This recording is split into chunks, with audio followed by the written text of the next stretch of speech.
natin mga kuya boss dito sa Masbate Line. Masbate Line, napaka-match niyan, ang laki ng galamay niyan. Talagang pag ginasimak muli, talaga namang kagat-kagad.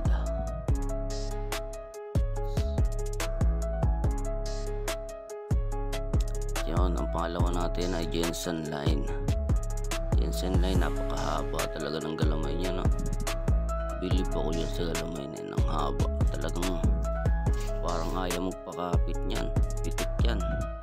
Pumipitik talaga yan sa haba ng galamay niyan. At ito naman yung pangatlo mga kuya boss. Medyo hawig siya sa Masbate Line, pero Tagalog line lang to mga kuya boss. Dito to sa Cavite. Mahuli namin. At siyempre, hindi rin siguro papahuli yan sa Sakmalan. O ito ang pangapat natin. Paumbong sa Bulacan. Taga Bulacan to mga kuya boss. Ito, sabi nila talagang matapang talaga to. Madiskarte daw to mga paumbong. Ay, sinimulan na nga pala kaagad oh. Ayan no, sinimulan na yan. Naipit tuloy yung Jensen Line sa laban no. Kinagat yung Tagalog line mga kuya boss oh. Kawawa naman oh. Hindi na nakawala oh. Nalikuran agad yung Tagalog line. Talagang mabagsik talaga yung Masbate. Walang mga load yan kuya boss. Natural na tapang yung mga yan. Huwag kang lumapit yan. Baka masakmal ka rin dyan Talaga namang hindi pinakawalan ng Masbate Line yung Tagalog natin na taga Cavite. Yung dalawa sana maglaban din. Yan muntik na. Mga gusto pang sumali ng paumbong sa dalawa. Samantalang Jensen nakakabilib, ang haba ng galamay talaga naman sumali ka na dyan. Ayan na, pumitik. Talagang pitikan lang yung mga mahabang galamay Ayan na, sumali ka na kaya dyan. Nanahimik yung tatlo. Yung Jensen Line pumapakiramdam lang. Talagang pag nadikitan kasi yung Jensen Line natin pumipitik.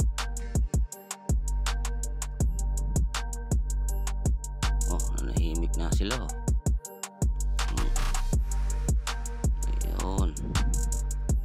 Parang ayaw ng pakawalan talaga ng Masbate Line yung Tagalog na Cavite. Talagang gusto niya ng bilutan binibilutan na. Yung kumagat yung paumbong sumali na. Kinagat rin yung Tagalog line nag-aagawan. Aagawan yung dalawa talagang sumali talaga yung paumbong, hindi na nakatiis. Ayun nagbibilutan nag-aagawan yung dalawa Sabi ng Masbate Line akin to, ako nauna dito. Nanahimik. Sumisip-sip na rin yung paumbong line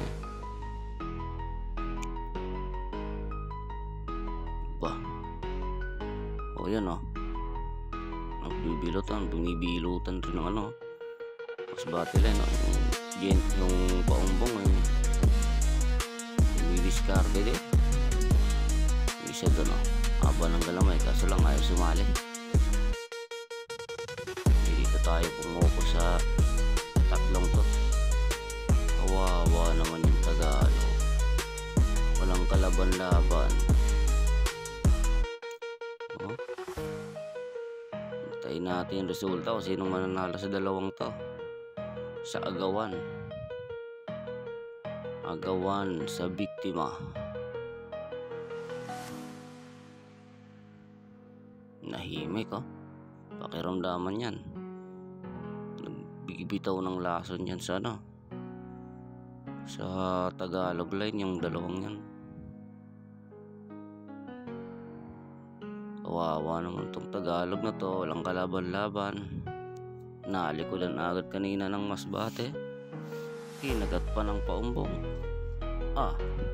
Finish siya.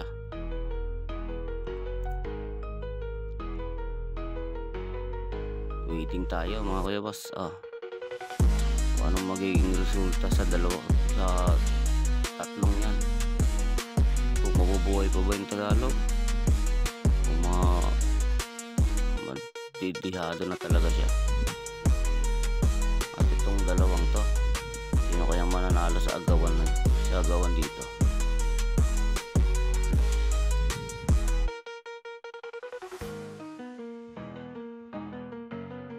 Manahimik muna tayo at pakiramdaman kung sino mananalo. Kahit ayan oh, nakikiramdam din yung isa oh. Mahaba talaga ng galamay na ito.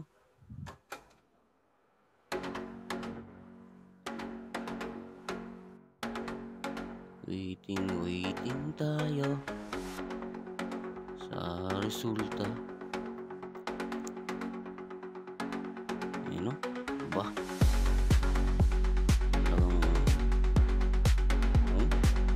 Agaw ng paumbong eh. Gustong kanyahin yung biktima ng masbate line. Pwede ka pa ala. Ay bumitaw. Nagpaubaya na yung masbate oh. Pero parang lumalaban, kumagaw pa ulit oh. Kakagatin pa yung ano. Kaso hindi siya manalo sa diskarte ng paumbong. Matalino talaga tong paumbong line natin. Sinasaputan yung galamay sa unahan oh. Madiskarte talaga.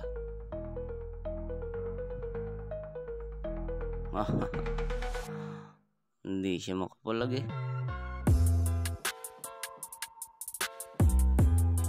Panalo na sa agawan to.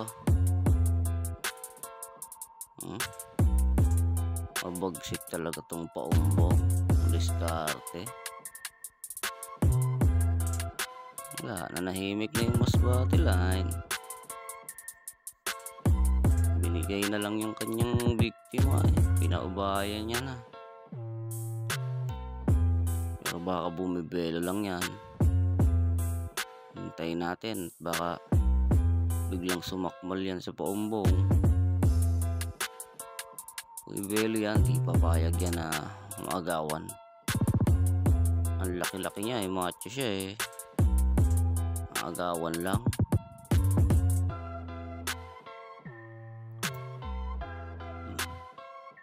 Karamdaman. Lagang yung paumbong pasiguro na.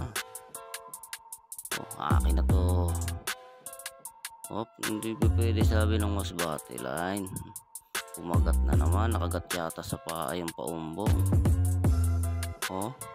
Hindi. Hindi tumama. Yung biktima ulit yung kinagat. Nakikipag-agawan ulit siya. Kaso lang sinasaputan siya eh. Hindi siya makapurma sa paumbong eh. Kahit sabi ng paumbong, kahit macho ka dyan, wala ka sa haba ng galamay ko. Lalo yung galamay ng Jensen, kaso lang tahimik lang siya. Ayaw niya makisali. Lonely boy.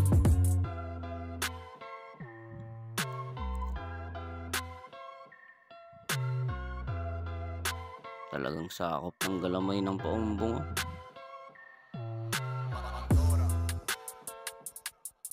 hindi talaga pumapayag. Mabagsik. Ayun binibilutan niya. Bibilutan niya na rin yung masbate line. Sabi nung spotted line, buhay pa ako ba? Bibilutan mo na ako eh. Pumapalag pa nga to eh.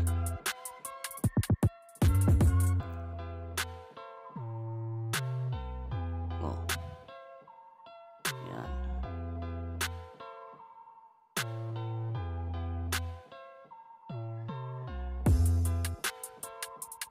Inaagaw talaga, pilit inaagaw ng spotted line ah.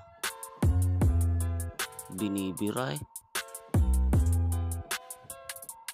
Kasi hindi niya maagaw, malakas ang pagkakagat ng ano eh, paumbong eh.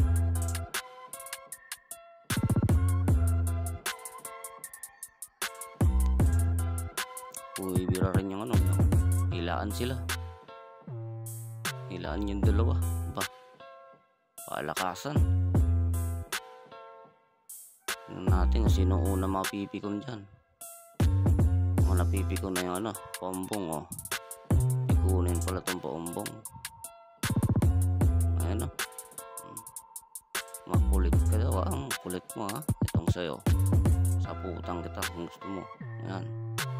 Ano, ayaw mo po ibigay sa akin yung biktima mo ha. Yan, nasa puta na. Nako, delikado. Yun, iniwanan. Parang nagsiguro na yun. Oh, binalikan na. Ayan na. Sabi daw, ayan oh. Iniwanan ulit. Oh, binalikan na naman. Nakawala tuloy yung masubate. Yan, oh, ayun. Aba, nakagat yata yung paumbong. Aba, hindi. Nagkagatan sa. Ay, pangil sa pangil na. Aba. Naghalikan mga kuya boss. Sino kaya ang dihado dyan? Hindi ko makita ng mga isi. Flashlightan nga natin ito.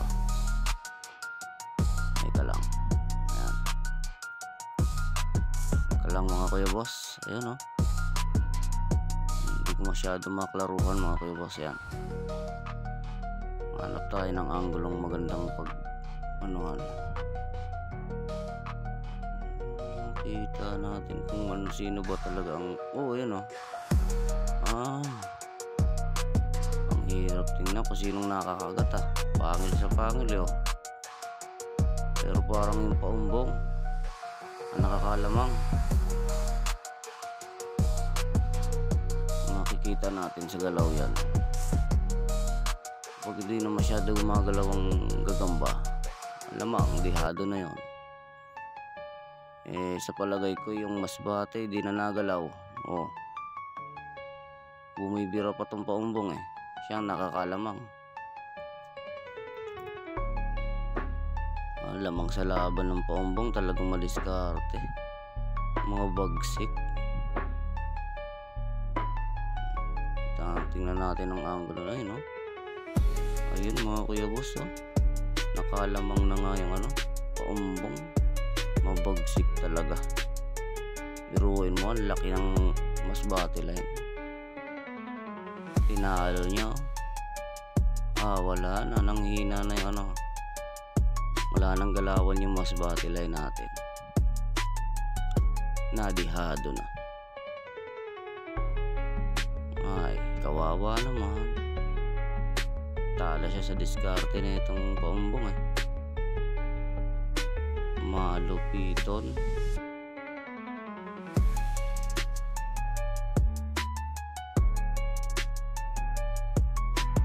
Waiting tayo mga kuya boss kung papalag pa ba yung masbate line o talagang nadihado na siya. Mabagsik talaga ang mga paumbong. Tatapang.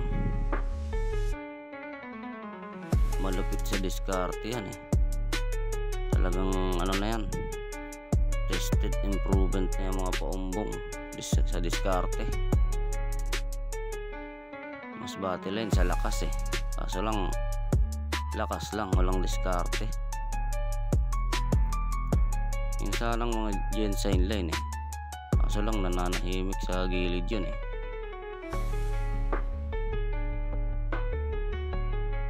ayaw sumali ng Jensen line na yun.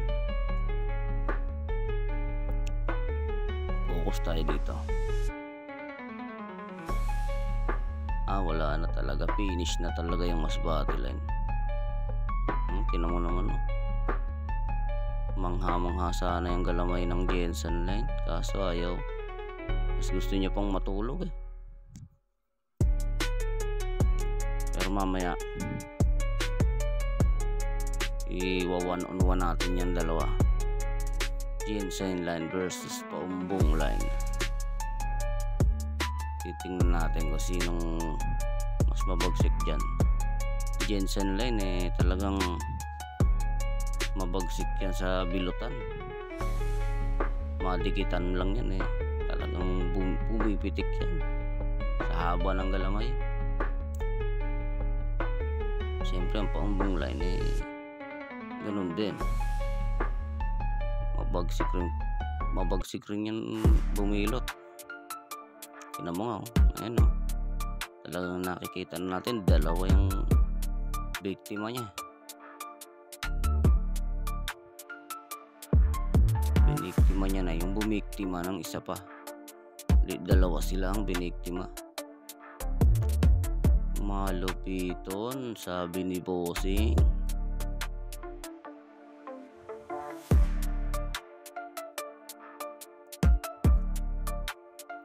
Hindi niya napapakawalan yan, no?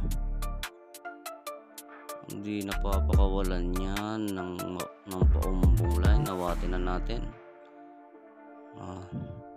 At subukan natin i-1-on-1 yung Jensen line tsaka tong paumbong na to.